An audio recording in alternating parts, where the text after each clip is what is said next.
환경운동. 강순남 여사의 밥상을 모르는 의사는 의사가 아니다. 강순남 여사의 밥상이 썩었다. 당신의 몸이 썩고 있다. 환경운동가들이야말로 진정한 선각자다. 나는 환경운동을 하면서 직접 뛰어들어 활동하기도 했지만 당시 형편이 어려운 환경운동가들을 물질적으로 지원하기도 했다. 환경운동가들이야말로 존경할 가치가 있는 분들이다. 소위 유기 농산물을 먹을 자격이 있는 사람들인 것이다. 이들은 환경을 위해 어떤 방법으로든 기여를 하고 있고 현재보다 미래 그리고 지금 세대보다는 나중 세대를 생각하는 선각자들이기 때문이다. 내가 도곡동에서 산채를 운영하고 있을 때의 일이다. 한 40대 중반의 한 남자가 식당 안으로 들어와 아직 치우지 않은 다른 사람이 남긴 밥상을 보더니 그 자리에 앉으며 말했다. 저 밥을 좀 주십시오. 반찬은 이 상에 남은 것으로 되었고 여기에 밥 한 공기하고 국물만 주십시오. 아니 그래도 남이 먹고 남긴 음식인데 어떻게 그럴 수 있어요? 상을 치우고 다시 새 상을 올릴게요. 아닙니다. 이런 것이 다 낭비입니다. 반찬을 거의 손도 안 대고 다 남겼는데 이 음식물 쓰레기를 어떻게 하려고 그러십니까? 전 괜찮으니 밥하고 국만 주십시오. 그 남자는 한사코 그 상에서 그대로 먹겠다며 밥과 국만을 가져달라고 말했다. 그래서 할 수 없이 가져다 준 밥과 국을 다른 사람들이 남긴 반찬에 맛있게 먹었다. 나는 이 사람과 많은 얘기를 나눴는데 그는 환경운동을 하는 반도체 전문가였다. 이런 사람은 누가 뭐래도 정신이 올바로 박힌 사람이다. 긴 얘기 끝에 나는 그가 현재 사업상 많은 어려움을 겪고 있다는 사실을 알고 그에게 선뜻 사업 자금을 투자해 주기도 했다.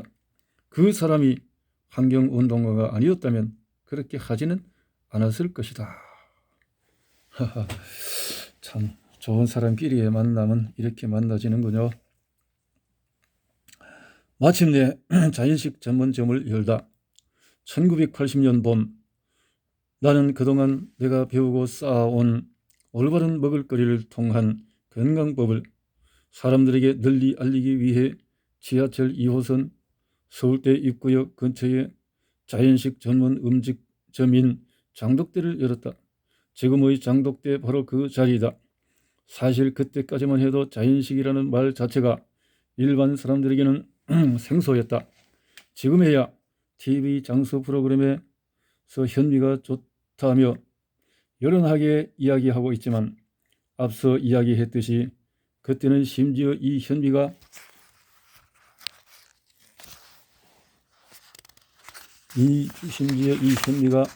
어떤 것이며 왜 몸에 좋은 것인지도 모르는 사람이 많았던 시절이었다. 나는 지금도 그렇지만 이 장독대에서 현미와 보리, 조, 율무, 수수, 콩을 넣어 지은 현미 오곡밥과 조미료를 전혀 가미하지 않고 담은 된장과 고추장, 김치와 산나물, 그리고 어렸을 때 어머니가 즐겨 만들어주시던 장떡 같은 전통 음식 등을 만들어내기 시작했다. 그리고 실내 장식도 우리 전통의 미를 살리고 고향의 향취를 느낄 수 있도록 예스러운 분위기로 꾸몄는데 인테리어는 모두 내가 했다. 이곳은 자연식을 좋아하거나 올바른 먹을거리 문화에 관심이 있는 사람이 줄을 잇고 찾아왔다. 음식의 맛 또한 내가 소금의 중요성을 누구보다도 잘 알고 있었기 때문에 다른 음식점의 음식에 비해 비교적인 짭짤한 편이었는데 이 장독대에는 대학 교수나 법조인, 연예인 등 유명 인사들을 비롯해서 의식 있는 환경운동가나 운동권 젊은이, 대학생들도 많이 드나들곤 했다. 나는 이곳에서 서울대 모 여교수와 자주 만나 소금과 야채의 중요성, 매실 액기스와 같은 자연건강식에 대해 많은 대화를 나누곤 했는데 어느 날 그 교수가 갑자기 한 가지 제안을 해왔다. 강 원장님, 단식 교육을 하는 곳이 있는데 가서 한번 받아보지 않으실래요? 단식요? 강 원장님은 정말 자연식과 자연의학에 대해서 최고의 지식과 경험을 갖고 있는데 거기에 단식이 빠졌거든요. 강 원장님의 그 이론에 단식을 접목해 보세요. 그렇게 한다면 앞으로 우리나라에서 제일 가는 자연건강 전문가가 되실 겁니다. 단식의 입문. 그때까지만 해도 나는 단식이 중요하다는 것은 알고 있었지만 실천에 옮기지는 못하고 있었다. 하지만 단식이야말로 사람의 병을 고칠 수 있는 중요한 자연건강법의 하나인데 마침 아는 단식원이 있으니 그곳에 가서 직접 단식을 체험하는 것이 좋을 것이라는 말에 나는 그만 마음이 동했다.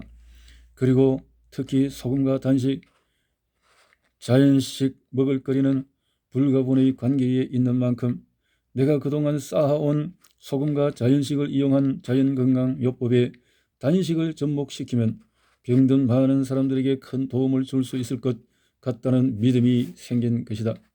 거기다 내 자연건강법은 공부와 연구, 체험에서 우러나온 것으로 일일이 사람들의 머릿속에 주입시키고 실천하도록 만들어야 하는 한계가 있었지만 단식은 물리적으로 사람의 몸을 바르게 잡아주는 것이 아닌가. 나는 이 점에 더 큰 매력을 느꼈다. 사실 어려서부터 소망이기도 했지만 나이를 먹어가면서 나는 가톨릭 신자로서 무엇인가 그리고 누구에게인가 늘 봉사하는 삶을 살고 싶었다. 그래서 레지오 봉사 군대에 들어가 어려운 사람과 중병에 걸린 환자들을 찾아가 봉사활동을 하기도 했지만 막상 환자들을 찾아가면 음료수를 앞에 놓고 기도나 하는 것이 고작일 수밖에 없어서 괴로울 때가 많았다. 아니야, 이것은 하나님이 원하는 진정한 방법이 아니야. 내가 해야 될 봉사는 이런 봉사가 아닐 거야. 그 무렵 친한 여고생 동창생 한 명이 암에 걸려 자궁을 드러내는가 했더니 입안까지도 잘라내야 했다. 그녀의 나이 겨우 33살이었는데 내가 해줄 수 있는 것은 아무것도 없었다. 내가 할 수 있는 유일한 방법은 기도뿐이었다. 내 기도가 과연 그녀의 병에 도움이 되는지 알 수 없었다. 나는 그때 사람의 한계, 인간의 한계를 절감했다. 무력감. 도대체 나는 무엇인가? 내가 무엇을 할 수 있단 말인가? 만약 사랑하는 아이가 아플 때 나는 그 아이를 위해 무엇을 해줄 수 있겠는가? 미스코리아 대회에 나가 1등을 할 정도로 아름다운 사람도 항암제 한 방만 맞으면 머리카락이 빠져 뚝뚝 떨어지고 악취가 나서 곁에 가고 싶은 마음이 없어진다. 그런 모습을 보면서 나도 정말 겸손해야겠다, 낮아져야겠다고 생각했다.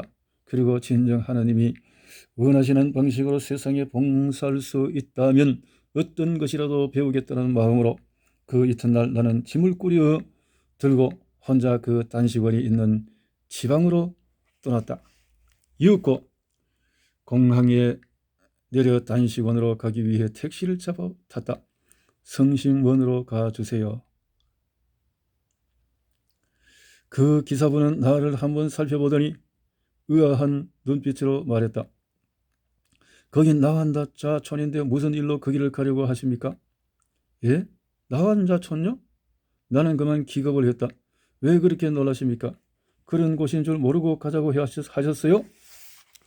거기로 가지 말고 읍내로 가주세요. 나는 놀라 어쩔 줄 몰랐다. 그리고 순간 뭔가 잘못됐구나 하는 생각만 들었다. 읍내에서 배가 고파 음식을 시켰는데 택시 기사에게 들은 그 나환자촌이라는 말 때문에 겁이 나고 무서워 먹을 수가 없었다. 내가 이름을 잘못 들었을까? 그래, 뭐가 잘못된 거겠지 설마? 내심 이런 생각을 하면서 일단 그곳으로 전화를 해보았다. 여보세요? 그곳이 단식하는 곳인가요? 네, 그렇습니다. 거기 아무나 기도 되는 건가요? 가도 되는 건가요? 그럼요, 교육을 받으시게요? 네, 그러려고 찾아왔는데. 그럼 지금 오십시오. 아무 걱정하지 마시고요. 그럼 그렇지. 그 택시 기사가 잘못 말한 것이겠지. 아직도 두근거리는 가슴을 억누르며 다시 택시를 타고 성심원으로 갔다. 그런데 이게 웬일인가? 입구로 들어서자 눈도 없고 손가락도 없는 나병 환자들이 여기저기서 눈에 띄는데 그야말로 목걸이 송연해졌다. 택시 기자 아저씨도 이곳이 단식하는 곳이냐고 놀란 눈으로 물었다. 나는 그만 순간 숨만 쉬어도 나병이 금세 나한테 올물 것만 같았다. 혹시 잡혀서 간이라도 빼앗기는 것이 아닐까? 어렸을 때 아이들에게 들은 얘기도 생각나고 갑자기 오금이 저려왔다. 눈을 꾹 감고 다시 돌아가 버리고 싶은 마음이었다. 그러나 그 순간 누군가 매섭게 나를 질책하는 소리가 들려왔다. 바로 그것이 내 참모습이냐? 소위 남에게 봉사하고 살고 싶다고 가톨릭 신자라는 사람이 어쩌면 이럴 수가 있느냐? 그것은 내면 밑바닥으로부터 들려오는 내 목소리였다. 나는 갑자기 정신이 번쩍 들고 그리고 내 자신이 한없이 부끄러웠다. 참 인생에 한번 멋있게 살 수 있는 것이 무엇일까? 사람마다 이렇게 강순남 여사는 자기 자신을 다시 발견하게 되었네요. 내 인생의 사고방식을 바꿔준 단식. 나는 용기를 내어 택시에서 내렸다. 그런데 바로 그때 내 곁으로 복수가 가득 찬 사람과 머리숱이 헐렁 빠진 사람들이 지나가는 것이 아닌가. 나는 그만 다시 파랗게 질리고 말았다. 차마 눈 뜨고 볼 수 없는 풍경이었다. 두리번거리다가 우물을 발견하고 재빨리 그곳으로 뛰어나가 손을 몇 번이고 깨끗이 씻었다. 이것은 절대 내가 있을 곳이 아니야. 빨리 보따리를 들고 돌아가자. 이렇게 생각하고 청청걸음으로 되돌아서는데 갑자기 누군가의 손이 나를 붙잡았다. 내가 기겁을 하고 돌아보자 함께 교육을 받으러 온 아주머니였다. 그녀는 나를 반갑게 맞으며 자신도 딸과 함께 이곳으로 교육을 받으러 왔다면서 조금도 무서워할 필요가 없다고 나를 안도시켰다. 나는 점차 진정되었다. 그리고 그 부인을 따라 할머니 한 분과 대학 교수가 있는 곳으로 가서 짐 보따리를 풀어놓고 교육에 참석했다. 나는 그곳에서 54명이나 되는 사람들과 함께 단식 교육을 받았다. 교육을 받으러 온 사람들은 각각 저마다의 사연들이 있었다. 대부분이 몸과 마음이 병든 사람들로 단식을 통해 그것을 고쳐보겠다는 희망을 갖고 있었지만은 당장 굶어야 한다는 생각 때문인지 다들 긴장된 모습이었다. 이런 단식 교육은 지도자와 교육생이 생각이나 행동에 있어서 일치하고 한 몸이 되어야 쉽게 적응하고 효과 또한 큰 법이다. 그런데 하루 이틀이 지나자 이에 적응하지 못하고 교육을 포기한 채 떠나는 사람도 있었지만 나는 내 심신을 수행한다는 마음가짐으로 내 자신을 낮추고 경허히 모든 것을 받아들였다. 교육은 아침 6시 성당 소리가 울리면 묵념을 하는 것으로부터 시작이 되었다. 이곳에 있는 사람들의 90%는 나 혼자였는데 우리가 지나가기만 해도 90도로 깎듯이 절을 해 나는 미안해 어쩔 줄 모르면서도 내가 정상인의 몸이라는 사실이 그렇게 감사할 수가 없었다. 그들은 너무나 깨끗하고 순수했다. 이 사람들은 어느 날 갑자기 하늘에서 뚝 떨어진 사람들이 아니고 우리와 똑같은 사람들이었다. 그들은 외부 사람과 전혀 만날 일이 없는 사람들이었기에 우리가 이렇게 와주는 것만으로도 마음속으로 고마움을 느끼고 있는 듯했다. 그런 모든 것이 나는 내심으로 정말 부끄러웠다. 저 사람들의 손을 단 한 번만이라도 잡아볼 수 있다면, 나는 그들의 손을 한 번만이라도 잡는다면 이런 모든 수치심을 떨쳐버리고 돌아갈 수 있을 것 같다는 생각이 들었다. 어떻게 해서든 저 손을 꼭 잡아야 해. 교육기간 내내 계속 이 생각뿐이었다. 나를 더욱 부끄럽게 만드는 사람들이 또 있었다. 일제시절 일본이 저지른 만행에 속죄하기 위해 그것으로 와서 나한 자들을 위해 봉사하는 일본인 수녀의 모습이 그것이었다. 단식 교육 프로그램에는 나한 자들의 간증을 듣는 시간이 있었는데 우리들 앞에서 간증을 하는 나한 자 가운데는 외국 대학에서 박사학위를 7개나 딴 대학 교수 부인도 있었다. 부귀영화와 명예가 무슨 소용이랴. 나는 나도 나환자가 될 수 있다는 그런 생각을 했다. 또 그때 그곳의 나환자 가운데는 서울 모 대학에 다니는 28세의 학생도 있었는데 어느 날 갑자기 조그만 발진이 생겨 병원을 찾았다가 나병이라는 뜻밖의 판정을 받았다고 했다. 하늘이 무너지는 것 같아 어찌할 줄을 모르다가 그 병원의 권유로 소록도에 가서 한 달 정도 요양하고 왔더니 당시 은행장이었던 아버지를 비롯해 전 가족이 다 이민을 떠나버리고 흔적조차 없었다고 했다. 만일 내 자식이 이랬다면 어떻게 되었을까? 사람의 인생이 참 덧없이 느껴졌다. 그리고 만약 이곳에서 교육을 마치고 나가게 되면 지금 당장부터라도 세상을 위해 열심히 살아야겠다는 그런 생각뿐이었다. 그러자 내 인생관에 큰 변화가 일어났다. 나는 앞으로 무엇을 위해 살 것인가? 아이들 공부와 유학, 교수나 박사, 돈이나 명예, 골프나 치고 해외여행 다니는 거? 세상 사람들은 다 이런 것을 지향하지만 난 그런 것들이 갑자기 모두 시시하게 느껴지고 이 세상에서 가장 중요한 것이 건강이며 앞으로 내 자신의 건강은 물론 아프고 병든 사람들을 위해 살아가야겠다고 굳게 결심을 했다. 이렇게 소금요법의 단식을 접목하다. 그런 마음으로 교육을 받기 시작하자 하루 이틀 시간이 지나면서 또 다른 알 수 없는 내면의 변화가 일어나기 시작했다. 눈에 쓰인 안개가 걷히는 것처럼 세상이 너무 맑고 투명하게 보이고 눈에 보이는 작은 생명체 하나하나가 그토록 신비스럽게 가슴에 와 닿을 수가 없었다. 주위에 자라고 있는 나무의 작은 이파리들과 땅에서 돋아나고 있는 이름 없는 들풀들, 심지어 쑥 하나에서도 나는 우주와 자연의 무한한 생명력을 느끼고 환희에 넘쳤다. 바로 이것이었다. 내가 채우려고 갈구했던 참나를 찾는 초자연의 세계. 나는 단식의 효과와 효능을 누구보다도 절감했고 이내 그것을 내 것으로 만들었다. 혼돈 속에서 마침내 한 줄기 빛이 찾아들듯이 내가 그동안 공부하고 닦아왔던 소금과 자연건강요법의 단식이 접목되자는 나는 끝없이 희열을 느꼈다. 그래, 바로 이것이었어. 그리고 모든 것이 머릿속에서 빠르게 재구성되기 시작했다.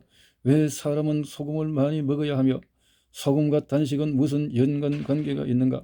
단식과 자연식은 어떤 연관관계가 있으며 단식을 하고 난 이후 식생활은 어떻게 바뀌어야 하는가? 7만 6천 권이나 되는 동서고금의 의학서적을 두루 섭렵했다는 니시 선생도 소금의 중요성에 대한 언급이 없었다. 단식과 자연식은 때려야 뗄 수 없는 불가분의 관계에 있지만 단식 강사나 지도자 가운데는 자연식의 중요성과 경험, 이론적 뒷받침을 갖고 있는 사람이 거의 없었다. 갑자기 내 가슴속에 환한 빛이 가득 넘치는 것 같았다. 단식 교육의 마지막 날 나는 교육 기간 내내 내가 그토록 원했던 나 환자들의 손을 잡았다. 그들은 피했지만 내가 먼저 손을 내밀어 잡은 것이었다. 그제서야 그 무겁기만 했던 마음의 빚이 한꺼번에 다 떨어지는 것 같았다. 교육을 마치고 돌아온 나는 자신감을 갖고 평소에 알고 있던 사람들이나 환자들을 30-40명씩 모아 그룹을 지어 교육을 시키기 시작했다. 내 건강법과 단식을 체계적으로 접목시킨 교육은 놀라운 효과를 나타냈다. 당뇨나 암 같은 성인병에 걸린 사람들도 어지간한 중증 환자가 아니면 내 교육을 받고 확실한 차도를 보였고 때로 내 자신도 믿기 어려울 만큼 기적 같은 일들이 벌어지기도 했다. 갈수록 자신감이 넘친 나는 많은 성당에서 신부와 수녀님, 신도들과 환자들을 상대로 교육을 하면서 자연건강 교육의 붐을 일으켰다. 그런데 이상하게도 교육을 하면 할수록 풀리지 않는 한 가지 의문점이 있었다. 내게 교육을 받은 암 환자들을 유심히 관찰해 보면 병은 어느 정도 회복되고 뚜렷한 차도가 있음에도 불구하고 얼굴색은 예전 그대로인 것이 이상했다. 병이 나오면 얼굴색도 바뀌어야 하는데 대부분 그렇지 못한 것이었다. 무슨 문제가 있어? 본질적인 문제를 찾아야 해. 혼자서 고민하며 연구를 하고 있던 중에 우리나라 활언운동의 대가인 김용태 선생이 우리 집을 찾아왔다.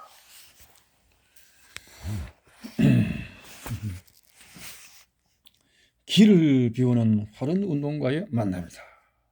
자, 내가 초자연인이라고 부르는 이 김용태 선생은 세수를 한 달에 한 번밖에 하지 않고 머리는 6개월에 한 번 감는다. 그래도 냄새가 나지 않으며 언제나 깨끗하다. 그리고 하루에 한 12시간씩 수행을 한다. 하는 운동에 있어서 내게 스승이나 다름없는 김용태 선생은 사실 내 남편의 고려대 동창이자 친구이다. 이 때문에 나는 결혼해서부터 이분을 알게 됐는데 그때까지만 해도 내가 아는 김용태 선생은 술을 좋아했고 현실과 동떨어진 세계만 추구하는 비현실주의자였을 뿐 활은 운동과 같은 심오한 기의 정신 세계가 있는 줄은 전혀 모르고 있었다. 그런데 10여 년 후에 다시 만났을 때는 사람이 달려도 저도 그렇게 달라질 수가 없었다. 술에 찌든 모습은 간 곳이 없고 마치 어린 아이들의 얼굴처럼 동안으로 변해 있었다. 나는 깜짝 놀랐다. 아니 선생님, 사람이 어쩌면 그렇게도 변하셨어요? 내가 묻자 김용태 선생이 말했다. 그동안 정체를 했지요. 정체를 하다니요? 몸 안의 피를 다 바꿨습니다. 김용태 선생은 대학 다닐 때 관절을 크게 다치고 난 후 우울한 젊은 시절을 보냈다. 그리고 병을 고치기 위한 방법의 일환으로 기 운동을 시작해 30여 년 동안을 수련했다. 단전 운동은 기를 채우는 운동인데 비해 활은 운동은 기, 즉 호흡을 비우는 운동이라는 점에서 대칭점이 서 있다. 이 활은 운동은 정체의 일종으로 일본의 노구치 하루리카 선생이 고안했다. 1911년 도쿄에서 태어난 노구치 선생은 10대 초반부터 인간의 몸속에는 본인이 의식하지 못하는 어떤 회복력이 있으며 그 힘이 모자라는 사람에게는 다른 사람의 힘으로 조금만 도와줘도 쉽게 회복된다는 것과 또 명치에 정결이 있는 환자는 아무리 건강하게 보여도 죽는다는 것을 깨달았다. 경결, 명치에 경결이 있는 환자는 그래서 간동 대지진 때는 죽어가는 많은 환자들을 돌보았고 생과 사에 대해 지대한 관심을 갖고 건강하게 사는 법을 연구했으며 사단법인 정체협회를 설립해 50년 동안 건강법을 지도하다 세상을 떠난 분이다. 이분의 영향을 많이 받아 정체에 대해 공부한 김용태 선생은 1995년 삼풍백화점 붕괴 사고가 발생하자 시신마다 명치를 만져보며 죽은 사람인지 살아날 가능성이 있는 사람인지를 확인해 보곤 했다고 한다. 그런데 활은 운동은 확실히 우리가 말로써 쉽게 설명하지 못하는 그 무엇인가가 있다. 일반적으로 자연건강법 연구가들은 허리 상태가 좋지 않은 환자들을 교육시킬 때 붕어 운동을 이용해 척추를 맞춘다. 그러나 이에 비해 활은 운동은 호흡을 비워 몸 스스로가 아픈 곳을 제자리로 돌아가게 만들어주는 것이 다르다. 사실 기는 채우는 것보다 비우는 것이 훨씬 쉬운 방법이다. 사람이 호흡과 기를 모두 다 비우면 자신도 알지 못하는 무의식의 운동이 나온다. 무의식 중에 아픈 부위가 흔들거리고 그렇게 흔들거리는 운동을 반복함으로써 원래의 상태로 복원되게 해 바로 잡는 것이 무의식의 운동, 곧 활은 운동인 것이다. 비워야 채울 수가 있다. 몸 안의 피를 어떻게 바꾸셨는데요? 궁금해서 내가 묻자 김용태 선생은 자신이 겪은 일을 자세히 설명해 주었다. 서울 상계동 집에서 혼자 활은 운동을 계속 수련하다가 어느 정도의 경지에 오르자 자신의 피를 모두 새로운 피로 바꾸기로 작정했다고 한다. 그리고 어머니에게 나에게 어떤 일이 생기라도 절대로 병원에 데리고 가지 마세요 라고 신신당부를 한 다음 방 안으로 들어가 문을 잠그고 정좌한 채 앉아 입과 콧구멍, 귀, 항문 등 9개의 구멍으로 온몸 안의 피를 밖으로 내보내는 작업을 벌였다고 했다. 이윽고 피를 다 빼버리고 일어나니 하늘이 뱅뱅 돌고 어지러워 견딜 수가 없었다. 배가 고파 뭔가 먹어서라도 채우고 싶은데 생각나는 것은 생감자와 항도 흙분이더라는 것이다. 간신히 방문을 열고 밖으로 기어나가 벽에 붙어있는 황토 흙을 뜯어먹기 시작했다. 이 얼마나 기겁할 일이겠는가. 보다 못한 어머님이 강원도 정선군 구절리 다락산 자락에 있는 한 암자로 보냈는데 거기서도 계속 황토 흙만 먹으니까 스님 한 분이 흙을 채로 쳐 주었다고 했다. 김용태 선생은 거기서도 그렇게 황토 흙만 100일 동안 먹고 살았다는 것이다. 나는 기가 막혀 물었다. 선생님 전생이 뭐였어요? 무식쟁이. 맞아요. 선생님은 무대포 기질이 있어요. 그렇게 웃으며 말했더니 김종태 선생이 정색을 하고 말했다. 책 낸 것을 보았습니다. 잘 읽었어요. 이제는 우리 서로 대화가 됩니다. 그분은 처음 만났을 때 순진하기만 했던 새댁이 그동안 자연건강법을 연구해 사람들을 교육시키고 나름대로 이 분야에서 일가견을 이룬 사실을 무척이나 기뻐했다. 김종태 선생도 역시 예사뿐이 아니었다.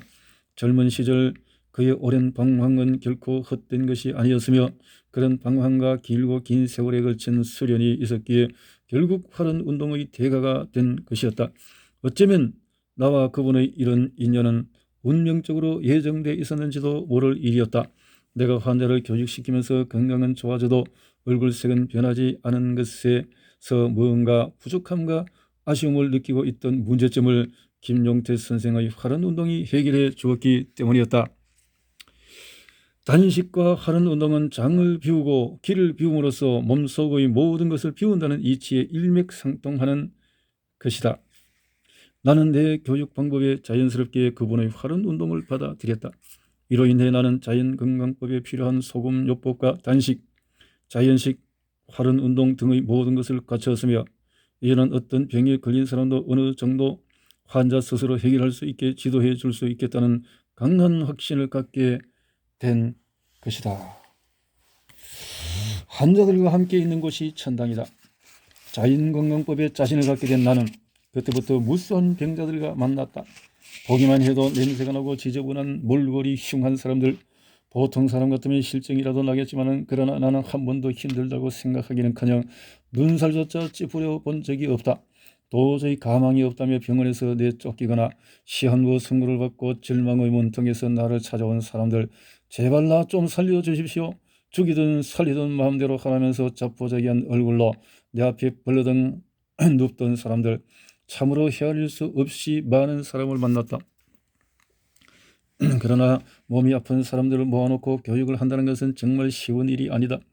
각양각색의 병과 성격을 가진 그들과 열흘 보름 그 이상 되는 날들을 하루 24시간 잠시도 한눈을 팔 틈도 없이 함께 뒹굴며 뒷바라지를 한다는 게 보통 힘든 일이 아니기 때문이다. 나는 왜 이런 일을 하는가? 안 하면 안 되는가? 어떨 때면은 너무 힘들고 고단해 스스로 자문해 보기도 하지만 그러나 이 일이 어쩌면 나의 천직인지도 모른다. 어쩌다 교육을 쉬기라도 하면 꼭 밀린 숙제를 안 한 것 같은 기분이 들고 마땅히 해야 할 직권을 다하지 않은 것 같아 불안한 생각까지 들 정도이니 말이다. 그러나 나는 나를 믿어주고 격려해 주는 분들이 많아서 행복하다. 교육에 쫓겨 성당을 제대로 못 나간 지도 오래지만 나를 아껴주시는 한 수녀님은 자신이 힘들고 고통스러울 때면은 늘 나를 생각하며 성직자가 이래서는 안 된다고 스스로를 채찍하신다고 했다. 테레사 소녀님, 요즘 바빠 성당을 못 나가고 있어요. 죄송해요. 괜찮아 안젤라. 환자들하고 같이 있는 곳이 성당이지 성당이 따로 있어? 이런 말을 들을 때면 나는 늘 심기일전하며 마음을 새롭게 가다듬는다. 그래, 이것은 네게 주어진 사명이고 소명이야. 내가 가야 할 너의 길이야. 나는 내 성격상 옳지 않고 아닌 거 틀린 일에 매달리지 않는다. 비굴한 것을 싫어하고 아닌 것은 목에 칼이 들어와도 부정한다. 그러나 내가 한번 옳다고 생각하고 옳은 방법이라고 확신하면 어떤 큰 손해를 보더라도 끝까지 해내고 마는 강단이 있다. 나는 내가 하는 일이 옳다고 믿고 확신하기 때문에 이 길을 가는 것이다. 세상에는 아닌 것과 틀린 것을 고집하고 믿고 집착하는 사람이 너무 많다. 이런 사람들을 볼 때마다 나는 너무 가슴이 아프다. 정말 바꿔야 한다. 내가 가능하면 성직자들을 많이 교육하려고 애쓰는 까닭도 여기에 있다. 이분들은 신도들에게 영향력이 큰 분들이기 때문에 이들이 바뀌면은 믿고 따르는 신자들의 의식까지 덩달아 바꿔 놓을 수 있기 때문이다. 100%를 바꾸기 위해서는 먼저 1%를 바꿔야 한다. 그 1%가 점점 커져서 5%가 되고 10%가 되며 결국은 100%가 되는 것이 아닌가? 그래서 나는 신자가 많은 교회나 성당에서 강연과 교육을 자주 하곤 하는데 성직자와 신자 1,500여 명을 한자리에 모아놓고 2박 3일 동안 교육을 시킨 적도 있다.